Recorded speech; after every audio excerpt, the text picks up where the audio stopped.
Hello students, स्वागत है एक बार आपका फिर से मिस्ट्री के यूट्यूब के स्टडी मंत्र चैनल पर। आज हम लोग डिस्कस करेंगे प्रोटीन प्रोफाइलिंग। तो आज का हमारा टॉपिक है प्रोटीन प्रोफाइलिंग। प्रोफाइलिंग का मीनिंग होता है वैसे तो रूपरेखा।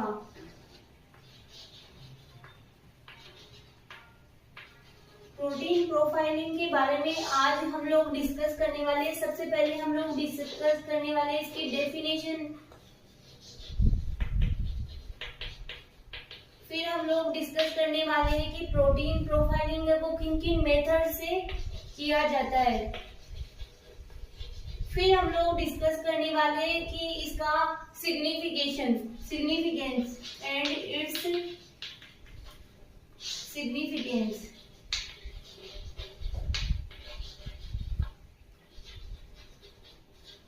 तो आज ये टॉपिक हम लोग कंप्लीट कर लेंगे। लास्ट में हम लोग इसका सिग्निफिकेंस या फिर एडवांटेज को भी डिस्कस करेंगे। सबसे पहले हम लोग बात करते हैं कि प्रोटीन प्रोफाइलिंग क्या होता है। कि प्रोटीन प्रोफाइलिंग बायोटेक्नोलॉजी में जेल इलेक्ट्रोफोरेसिस के द्वारा की जाती है। तो प्रोटीन प्रोफाइलिंग का मीनिंग होता है कि प्रोटीन को स्टडी करना, जैसे किसी विशेष समय पर, किसी पर्टिकुलर टाइम पर, किसी निर्दिष्ट परिस्थितियों में या फिर किसी पर्टिकुलर कंडीशन में प्रोटीन की अभिव्यक्ति को क्या करना, कि उसकी स्टडी करना प्रोटीन प्रोफाइलिंग कहलाता है। फिर हम लोग बात करें कि प्रोटीन प्रोफाइलिंग क्यों की जाती है। प्रोटीन प्रोफाइलिंग किसी डिजीज की को डायग्नोसिस करने के लिए या फिर किसी जो प्रोटीन है वो नॉर्मल है या अबनॉर्मल है इसकी जानकारी के लिए, या फिर किसी ड्रग डिस्कवरी के लिए भी प्रोटीन प्रोफाइलिंग की जाती है। फिर हम लोग बात करें कि बायोलॉजिकल प्रोसेस की स्टडी करने के लिए भी प्रोटीन प्रोफाइलिंग की जाती है। हम लोग अगर मेथड की बात करें, सबसे पहले प्रोटीन की बात करें तो एक मेथड है इसमें कि SGS phase, gel electrophoresis. Next हम लोग बात करें तो एक मेथड है HPCL, high performance liquid chromatography. तो ये दो मेथड है। इनके अलावा एक दो मेथड और है जिसके द्वारा जो प्रोटीन है उसको सेपरेट किया जाता है। सबसे पहले हम लोग बात करते हैं SGS फेज। जो SGS मतलब सोडियम डोडेसाइल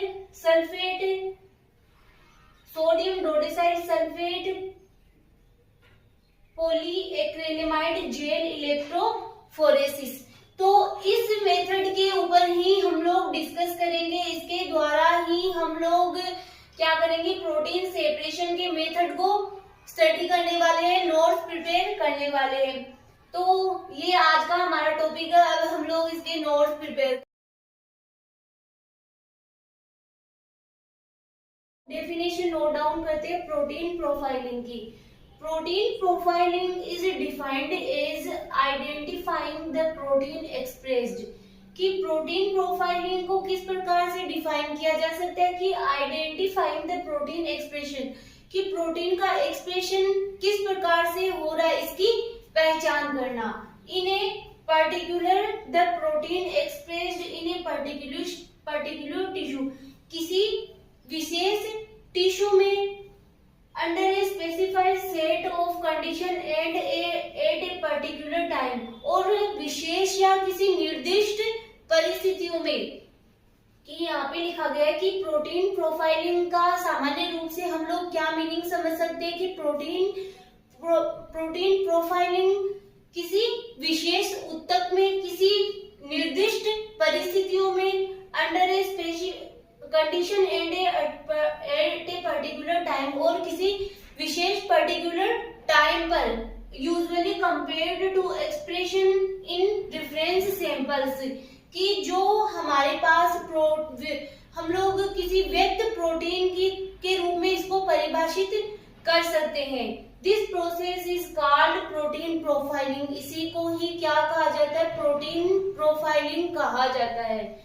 फिर नेक्स्ट हम लोग बात करते हैं कि प्रोटीन प्रोफाइलिंग की इंफॉर्मेशन किसी ड्रग की सर्च डायग्नोसिस एंड साथ ही उन रेस्पॉन्स एक्टिविटीज को समझने में यूजफुल होती है जो प्रोटीन लेवल पर होती है, कि प्रोटीन लेवल पर जो जो एक्टिविटीज होती है, चाहे से वो ड्रग सिलेक्शन हो या ड्रग डिस्कवरी हो या फिर किसी डायग्नोसिस ऑफ ए डिजीज हो, इन सब की क्या करने के लिए, इन सबको जानने के लिए प्रोटीन प्रोफाइलिंग की जाती है।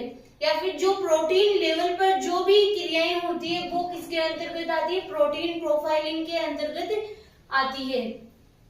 इसके अंतर्गत हम किसी एक स्पेशल स्टिमुलेशन का टर्म में सभी प्रोटीन को रिकॉग्नाइज कर सकते हैं, कि स्पेशल स्टिमुलेशन के टर्म में हम सभी प्रोटीन को क्या कर सकते हैं, रिकॉग्नाइज कर सकते हैं एंड उनका सिलेक्शन कर सकते हैं, या फिर इम्पोर्टेंट प्रोटीन वेरिएबल को क्लीवेज करके फिर उन्हें रिकॉग्नाइज कर सकते हैं, या फिर किसी स्पेशल प्रोटीन को क्या कर सकते हैं, पहले क्लीव कर सकते हैं फिर उनको क्या कर सकते हैं, रिकॉग्नाइज कर सकते हैं। नेक्स्ट, प्रोटीन में सर्टेन सेल जिन्हें प्रोटीन एक्सप्रेशन सिग्नेचर कहते हैं, वो special disease, toxin, physical stress, degree of stress, intensity etc के स्पेशल होते हैं। ऑल प्रोटीन जो कि ऑर्गेनिज्म द्वारा बनाए जाते हैं प्रोटियोमिक्स ग्रुप में रखे जाते हैं। प्रोटियोमिक्स के अंतर्गत प्रोटीन का व्यवस्थित रूप से स्टडी करते हैं। अब एक वर्ड आया कि प्रोटियोमिक्स। प्रोटियोमिक्स होता है कि एक ऑर्गेनिज्म द्वारा बनाए गए सभी प्रोटीन का अध्ययन क्या कहलाता है, प्रोटियोमिक्स कहलाता है। ये प्रोटियोमिक्स समय के साथ बदलता रहता है और प्रत्येक जीव का अलग अलग होता है, प्रत्येक ऑर्गेनिज्म में अलग अलग होता है। इसी को क्या कहते हैं, प्रोटियोमिक्स कहते हैं। ये समय समय पर टाइम टू टाइम बदलता रहता है, जिसके बारे में हम लोग आगे भी स्टडी करेंगे।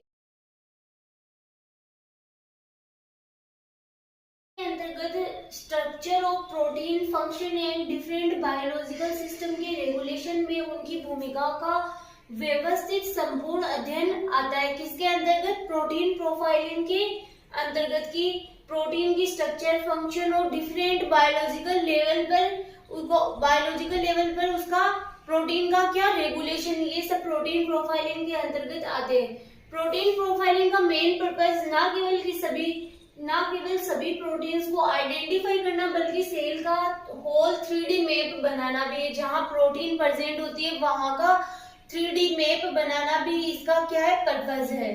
Protein profiling is a important tool जिससे एक डिजायर्ड टिश्यू और सेल की क्वालिटीज को बताया जा सकता है। फिर हम लोग इसकी टेक्निक के बारे में स्टडी करते हैं। सबसे पहले ई कोलाई का 2D जेल इलेक्ट्रोफोरेसिस के द्वारा प्रोटीन प्रोफाइल तैयार किया गया। इसके बाद 2D जेल इलेक्ट्रोफोरेसिस के द्वारा कई प्रोटीन की प्रोफाइलिंग प्रिपेयर की गई।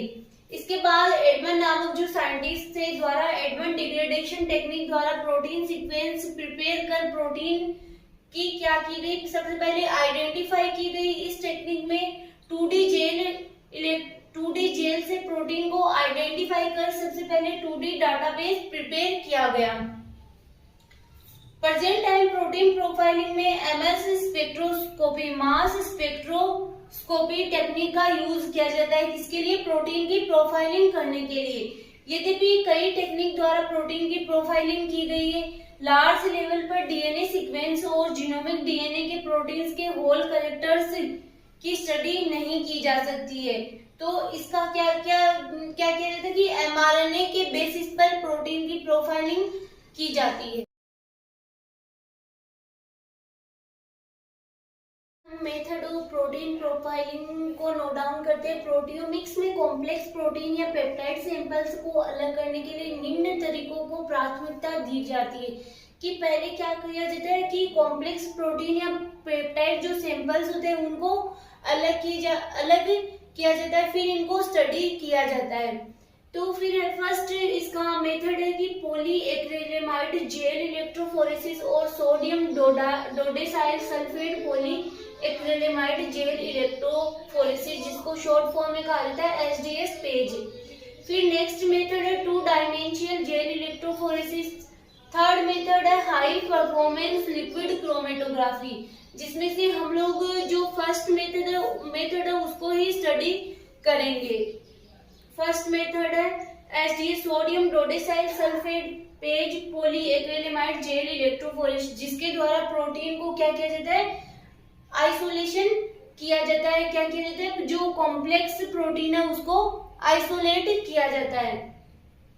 फर्स्ट है, इसके लिए क्या किया जाता है, जेल को प्रिपेयर किया जाता है। तो जेल प्रिपरेशन के लिए क्या किया जाता है, लैब में हम यह परफॉर्म करने से पहले इंस्ट्रूमेंट को रेडी करते हैं। फिर है, इंस्ट्रूमेंट में 2 ग्लास प्लेट्स होती है जिसको हम कास्टिंग फ्रेम कहते हैं। जो ग्लास प्लेट होती है उनको क्या कहा जाता है, कास्टिंग फ्रेम कहा, जिसको क्या कहते हैं कि इंस्ट्रूमेंट में 2 ग्लास प्लेट होती है जिसको हम कास्टिंग फ्रेम में लगाते हैं। फिर हम इन ग्लास प्लेट्स के बीच कॉम्ब रखते हैं और कॉम्ब से लगभग 1 सेंटीमीटर तक मार्क लगा लेते हैं। पहले हम सेपरेटिंग जो जेल है उसको प्रिपेयर करते हैं, जिसे डिसकंटिन्यूअस जेल इलेक्ट्रोफोरेसिस कहा जाता है। इसके लिए पहले हम एक्रिलेमाइड लेते हैं, और एक्रिलेमाइड क्या होता है, एक प्रकार का इनर्ट मटेरियल होता है जो कि किसी भी प्रोटीन के साथ मिक्स नहीं होता है, क्रिया नहीं करता है। एक्रिलेमाइड एक इनर्ट मटेरियल होता है जो कि प्रोटीन के सैंपल के साथ रन नहीं करता है, इंटरेक्ट नहीं होता है। ट्रिस बफर सॉल्यूशन होता है, एक प्रकार का बफर सॉल्यूशन होता है एक्रिलेमाइड, जो कि क्या करता है, इसको इसीलिए यूज में लिया जाता है ताकि ये पीएच को मेंटेन रखे, और इसमें लगभग पीएच है वो 8.8 तक रखी जाती है। नेक्स्ट, अब हम इसको आगे भी नोट डाउन करते हैं। आगे सोडियम डोडेसाइल सल्फेट को डिटर्जेंट के रूप में यूज करते हैं। इससे प्रोटीन के जो नॉन कोवेलेंट बॉन्ड होते हैं वो ब्रेक हो जाते हैं और प्रोटीन प्राइमरी स्ट्रक्चर के रूप में आ जाती है, कि प्रोटीन के जो बॉन्ड होते हैं वो ब्रेक हो जाते हैं। फिर एसडीएस के नेगेटिव चार्ज मॉलिक्यूल प्रोटीन के साथ क्या होते हैं, बाइंड हो जाते हैं। फिर उसके बाद हम लोग क्या करते हैं, उसमें डिस्टिल वाटर ऐड करते हैं, देन एपीएस अमोनियम परसल्फेट को ऐड करते हैं, साथ ही टिमेड 4N टेट्रामिथाइलिन 1,2-डाईएमीन, ये दोनों पॉलीमराइजेशन के प्रोसेस को इनिशिएट भी करते हैं और कैटालाइज भी करते हैं। अब इस जेल सॉल्यूशन को जो हमने मार्क लगाया हुआ है ग्लास प्लेट पर, उस पर वहां तक पोर करते हैं। जहां पे हम लोगों ने 1 सेंटीमीटर का मार्क लगाया था वहां पर क्या करते हैं, पोर करते हैं। पोर करने के बाद इस सॉल्यूशन को कुछ टाइम के लिए छोड़ देते हैं ताकि यह सॉल्यूशन सॉलिडिफाई हो सके। जब सॉलिडिफाई हो जाता है इसके बाद ग्लास प्लेट के बीच में कॉम्ब रखते हैं। कॉम्ब इसलिए रखा जाता है ताकि वहां पे क्या बन जाए, वेल्स बन जाए। ये मान लो ग्लास प्लेट लगी हुई है तो यहाँ पे क्या किया हम लोगों ने, अपना जो सॉल्यूशन है वो डाल दिया। अब थोड़ी देर इसको छोड़ देते हैं ताकि यहाँ पे क्या हो जाए, इसका सॉलिडिफिकेशन हो जाए। जब अब हम इसमें जब कॉम्ब रखेंगे तो यहाँ पे कॉम्ब की जगह क्या होंगे, यहाँ पे वेल्स बन जाएंगे, जिससे वेल्स फॉर्म हो जाते हैं। फिर हम अपना सैंपल डालते हैं। फिर इन वेल्स में इस कॉम्ब को तो हटा लेते हैं और क्या करते हैं, हम अपना सैंपल डालते हैं। फिर सैंपल प्रिपरेशन, प्रोटीन सैंपल लेते हैं जिसको हम किसी टिश्यू से क्या करते हैं, सेपरेट करते हैं, और इस सैंपल में हम बफर ऐड करते हैं। बफर इसलिए ऐड किया जाता है, बफर सॉल्यूशन, ताकि पीएच मेंटेन हो जाए। जो ट्रिस एसीएल, अब कौन सा बफर सॉल्यूशन ऐड करते हैं, ट्रिस एसीएल, जिसकी पीएच होती है 6.8, SDS beta mercaptoethanol bromophenol blue glycerol DDH2O मिलाते हैं। इस सैंपल को डिस्टिल वाटर के साथ मेकअप करते हैं। अब जेल को ऑपरेटर्स में रखकर बफर पोर करते हैं। फिर हम अपने सैंपल को वेल्स में क्या करते हैं, लोड कर देते हैं। फिर पूरे ऑपरेटर्स को लीड से बंद कर देते हैं। जो हमारे पास जो कास्टिंग प्लेट होती है, एक प्रकार का क्या होता है ये कास्टिंग प्लेट, कि इसमें क्या होती है कि ऐसे प्लेटें लगी हुई रहती है, प्लास्टिक का बना हुआ रहता है। तो इसमें क्या करते हैं कि फिर पूरे ऑपरेटर्स को लीड से बंद कर देते हैं। फिर इसको क्या करते हैं, लीड से बंद कर देते हैं, जिसमें कि कैथोड और एनोड लगे हुए रहते हैं, जिसमें क्या करते हैं, फिर इलेक्ट्रिक करंट प्रवाह करते हैं, जिससे जो प्रोटीन होता है वो क्या करता है कि अपने मोलिकुलर वेट के अकॉर्डिंग क्या हो जाता है कि उसका प्रोटीन का सेपरेशन हो जाता है कि अलग अलग मोलिकुलर वेट के अकॉर्डिंग प्रोटीन होता है, उसको आइसोलेशन किया जाता है। तो ये था हमारे जो प्रोटीन प्रोफाइलिंग की प्रोसेस है वो भी कंप्लीट हो चुकी है। अब हम इसका सिग्निफिकेंस नोट डाउन कर लेते हैं। सिग्निफिकेशन तो हम लोग प्रोटीन प्रोफाइलिंग या प्रोटियोमिक्स के सिग्निफिकेंस देख लेते हैं। Identify how genome is utilised in different tissues, कि डिफरेंट टिश्यूज में जो जीनोम है वो किस प्रकार से यूटिलाइज हो रहा है, इसको आइडेंटिफाई करने के लिए। नेक्स्ट है क्रोमेटोग्राफी बेस्ड प्रोटीन प्रोफाइलिंग का यूज प्लाज्मा जैसे कॉम्प्लेक्स मिक्सचर में लेस मोलिकुलर वेट वाले पेप्टाइड्स की कंसंट्रेशन को मेजर करने के लिए किया जाता है। नेक्स्ट है identification of protein in normal and disease condition की, ये आइडेंटिफिकेशन करने के लिए प्रोटीन नॉर्मल है या अबनॉर्मल है इसको जानने के लिए। एनालिसिस ऑफ ड्रग रेजिस्टेंस की, ड्रग रेजिस्टेंस को एनालिसिस करने के लिए भी किया जाता है। आइडेंटिफिकेशन ऑफ पैथोजेनिक मैकेनिज्म को आइडेंटिफिकेशन करने के लिए किया जाता है।